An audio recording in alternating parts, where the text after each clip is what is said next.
నమస్కారం అండి. మీ శ్రీనివాస్ మీ ముందుకు వచ్చేసాడు. మా ఆఖరి రోజు 12వ రోజు మా కాశీ యాత్ర కంప్లీట్ అయింది.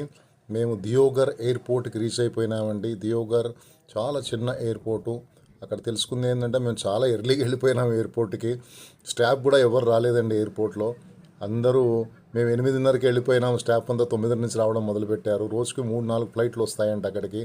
బేసికల్లీ దియోగర్ ఏంటంటే చిన్న ఎయిర్పోర్ట్. అది ఢిల్లీ, ముంబై, కోల్కతా, బెంగళూరు కనెక్ట్ అయి ఉంది. సో చాలా ఒక 3-4 ఫ్లైట్స్ డైలీ ఉంటాయండి, వస్తూ ఉంటాయి. ఆల్టర్నేట్ కూడా ఉంటాయి. సో మేము తొందరగా వెళ్ళిపోయినాం కాబట్టి ఎయిర్పోర్ట్ బయట వెయిట్ చేయాల్సి వచ్చింది. తర్వాత వారు 9 o'clock స్టాఫ్ వచ్చాక అలౌ చేశారు. సో మా ఫ్లైట్ కరెక్ట్గా 11:10కి టేక్ ఆఫ్ అయిందండి దియోగర్ ఎయిర్పోర్ట్ నుంచి.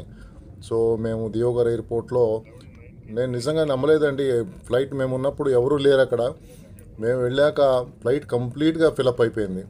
ఎందుకంటే ఈ ఫ్లైటు బెంగళూరు దాకా, దియోగర్ టు బెంగళూరులో ట్రాన్సిట్ అండి. చాలామంది చెన్నై వెళ్ళేవాళ్ళు, బెంగళూరులో దిగేవాళ్ళు, హైదరాబాద్ వాళ్ళు అందరూ ఉన్నారు ఈ ఫ్లైట్లో. కాబట్టి ఫ్లైట్ ఫుల్ అయిపోయిందండి ఫ్లైట్. సో అలా టేక్ ఆఫ్ అయిపోయి మేము బెంగళూరుకి బయలుదేరి వెళ్ళిపోయినాము. సో మీరు చూస్తున్నారు టేక్ ఆఫ్ అయ్యే దృశ్యాలు దియోగర్ నుంచి. చాలా బాగా జరిగిందండి మా యాత్ర. ఎక్కడ కూడా ఏ ఇబ్బంది లేదు. మాకు బ్రహ్మాండంగా ఆ ఈశ్వరుడి సంకల్పం వల్ల మాకు చాలా బాగా జరిగింది యాత్ర కూడా. అందరూ ఆరోగ్యంతో, ఎవరికి ఏమి కష్టాలు లేకుండా మేము ఇప్పుడు చూస్తున్నారు బెంగళూరులో ల్యాండ్ అవ్వబోతున్నాం. మేము కొద్ది క్షణాల్లో బెంగళూరు ఇంటర్నేషనల్ ఎయిర్పోర్ట్లో ల్యాండ్ అవుతాము. చాలా బాగా జరిగిందండి యాత్ర. ఎక్కడ కూడా 9 రోజులు కాశీలో ఉన్నాం మేము. ప్రతిరోజు దర్శనం చేసుకున్నాము. ఏదో గుడిలో కాశీ విశ్వనాథుని 3 సార్లు దర్శనం చేసుకున్నాము. అలాగే కాశీ విశాలాక్ష మాతని, అన్నపూర్ణ మాతని, వారాహి మాతని, కాలభైరవుణ్ణి, అలా ఇవి కాకుండా ఎన్నెన్నో గుళ్ళండి. చాలా పురాతన గుళ్ళు ఉన్నాయి కాశీలో. ఆ గుళ్ళన్నీ కూడా మేము ప్రతిరోజు ప్లాన్ చేసుకొని దర్శనం చేసుకున్నాము. అలాగే ఘాట్స్లో మాకు వీలైనంత టైంలో ఘాట్స్లో పై నడిచాము. గంగా హారతిని కూడా మేము చూసామండి.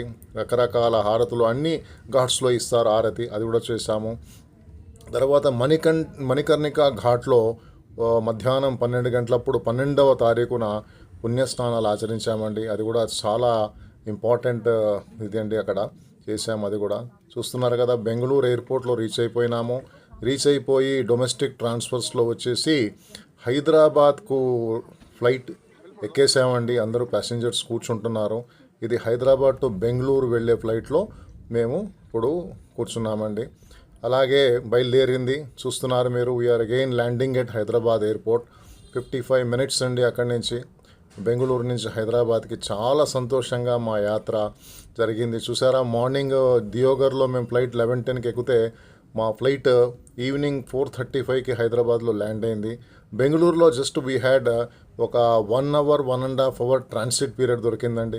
ఆ ఫ్లైట్ దిగడము, అరైవల్స్ నుంచి మళ్ళీ డొమెస్టిక్ గేట్లోంచి డొమెస్టిక్ చేంజెస్ తీసుకొని డిపార్చర్స్లోకి వచ్చేయడము, అక్కడి నుంచి ఫ్లైట్ క్యాచ్ చేయడము, అలా హైదరాబాద్లో మేము ల్యాండ్ అయిపోయినాము. చాలా సంతోషంగా అందరం కూడా హైదరాబాద్లో ల్యాండ్ అయ్యి, కొంతమంది చెన్నై వెళ్ళిపోయారండి బెంగళూరు నుంచి.